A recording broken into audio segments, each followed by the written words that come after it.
And it says, no, this was the guy that came. And at first they thought he was playing until they realized that he was serious.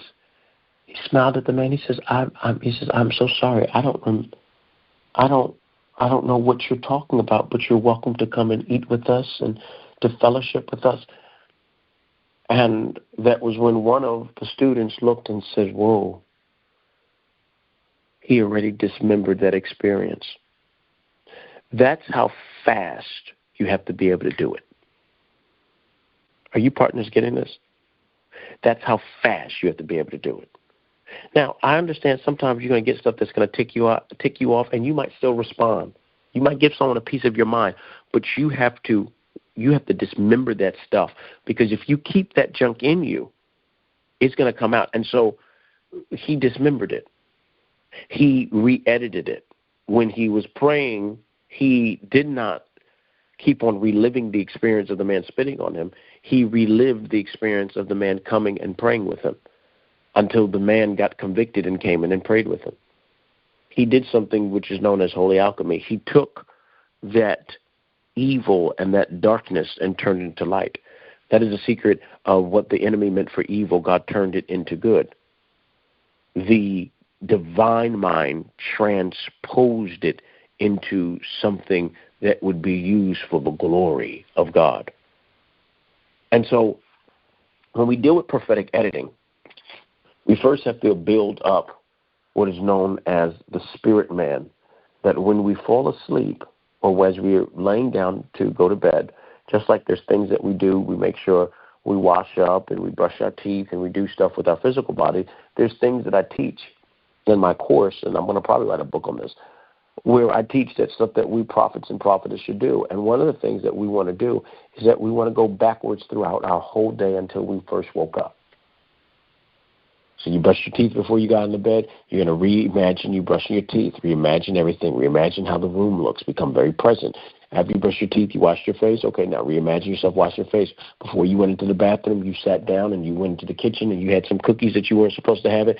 Reimagine yourself having the cookies. And then after that, you also had some dinner that you reheated that you cooked the other night before. Reimagine yourself doing that. You want to go backwards in your day.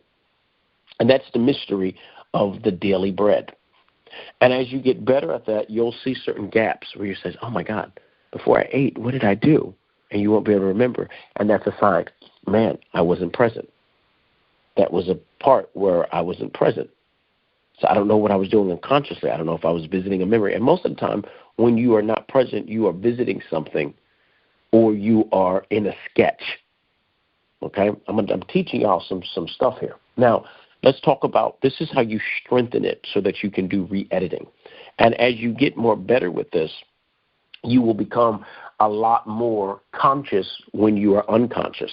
And what that means is that while you're sleeping, you'll be able to have a conscious awareness. Now, in my School of the Prophets, we go deeper. And those that came to this year's School of the Prophets, we did a meditation where we took you guys into theta. Those that did not come, you lost out. But make sure you come next year. Because some of y'all, Prophet took what does that mean? You should have been there.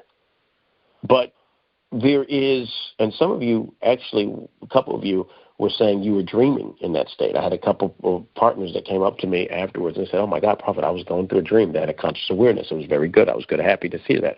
Then there was other groups that they didn't have a conscious, they didn't realize, they went to sleep, but they didn't really have a dream. They really didn't know. They were dreaming, but there was no type of awareness there, because what took place is that the left hemisphere really went to sleep. There was not a coherence of the left hemisphere and the right hemisphere of the brain to create that divine mind. And we talk about how to do that synchronization. But there were some people that had memory. And then there was other people that really didn't remember, but they said, oh, my God, that night I went to sleep. I was dreaming so much, because we were working on synchronizing the left and right hemisphere to make them become one. That's the mystery of I and my Father are one, divine, whole. So what happens is that once we were able to get the awareness in theta or in the dream state, it's able to go down in the deeper levels, which is delta. And this can be measured. This is stuff that can be measured. Okay, it can be measured. And a lot of monks have developed it. A lot of prophets have developed it. And so there's a part of our spiritual work as prophets and prophetess of really understanding sleep. Most of the gifts of the Spirit are delivered in sleep. Solomon gets the gift of wisdom how? When he sleeps. Adam meets Eve when he falls asleep. So most of the very powerful gifts of the Spirit or visitations that you're going to have is going to take place in the dream realm. And that's when the unconscious mind or the subconscious becomes aware, but you have to be able to bring that awareness. Now, let's finalize this and talk about the editing process so that we get out of these sketches. When we get out of these sketches or when we're doing something known as prophetic editing, one of the things that we want to do is we want to really focus on revisiting the experience with your imagination and editing it. So there was someone that kept on failing the lawyer. I told you a story, and I put you in a loop. I didn't finish it. But there was a partner, someone that I was ministering to, they kept on failing the lawyer exam, the bar, excuse me. And so they were in a loop. I said, you're in a loop. They said, Prophet, this is the third time I failed it. I said, you are in a loop. And I said, well, what do I do? I said, well, before you study for the exam. They said, Prophet, I study. I said, no. Before you study for the exam, I said, for the next year, you will fall asleep and you will re-edit it that you passed. Now, I had this woman re-edit the experience because she was caught in a loop. And every time she would take the exam, she would freeze up, she would get anxiety, and it just made her not to perform. It wasn't that she didn't know the information. She would just draw blank. She would just go blank. How many people have ever had that happen to them? Or you get into a place, you go blank, or you're about to say something, you go blank. Okay? A lot of times those little blinks or little blips that take place, it's from the unconscious mind. And a lot of times it's from some form of trauma. It happens to a lot of us. Okay? It happens to all of us. This is not nothing to be, ashamed about. It happens to all of us. So what I had her do something called prophetic editing. And so she had to reimagine her passing the exam. And I had her do this until she was able to have a dream of her revisiting that. And I wanted her to do that because she had to break that loop. So for her to dismember that memory, I had to recreate a memory. Oh, Frank, this is getting good.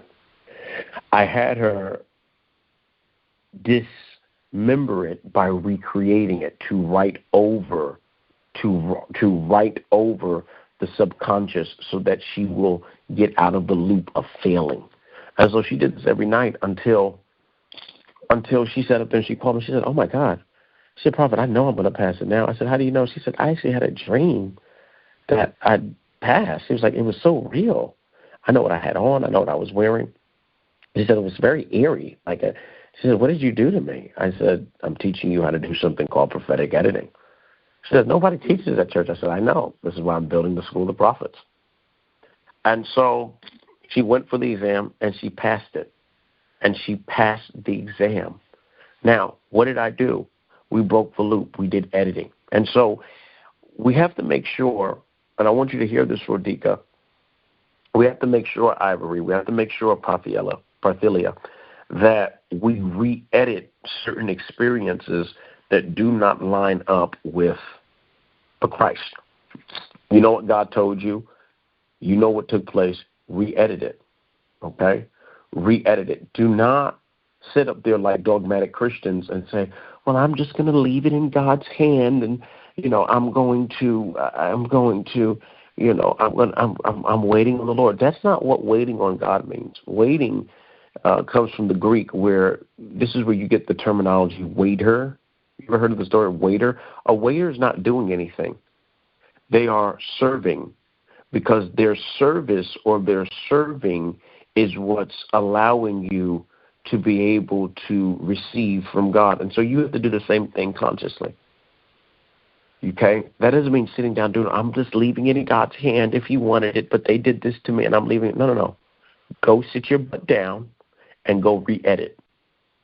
Get your behind in bed to go lay your behind down and re-edit those experiences. until you overwrite that memory.